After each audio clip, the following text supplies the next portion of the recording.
आज म हजुरहरूलाई काँक्राको भाले फुल र पोथी फुल चिन्नु भएको छ तपाईले।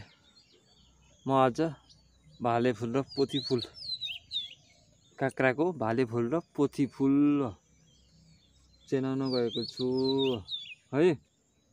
मेरो भिडियो तपाईहरुले अन्तिमसम्म हेरेर मलाई अनि साथ दिनु होला।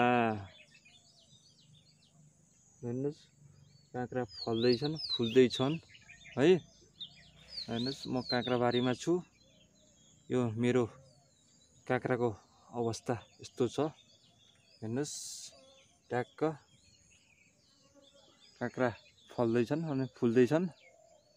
आज म हजुरहरूलाई विशेष गरी यो भाले फुल र पोथी फुल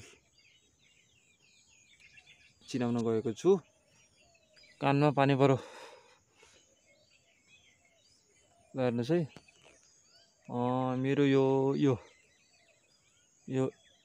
फुल झरो है समाता। हेर्नुस् है,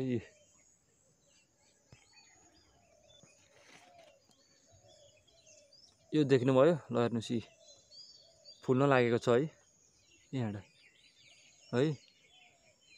जहिले पनि फल फलेर फुल्छ है। हेर्नुस्, फल है, काँक्रो सानो बचिलो छ, माथि फुल्न लागेको छ। ल हेर्नुस्, यो भनेको यो पोथी फुल।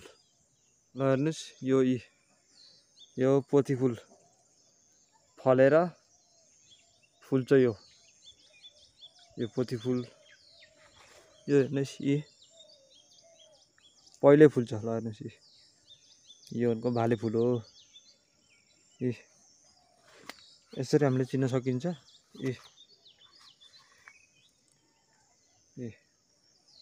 फलेर फुल्ने, पहिला फल्यो हैन, अनि बल्ल पछि फुल, यसलाई पोथी फुल भनिन्छ भने पहिले फुल्ने फुललाई भाले फुल भनिन्छ। ल हेर्नुस्, यो भनेको भाले फुल है।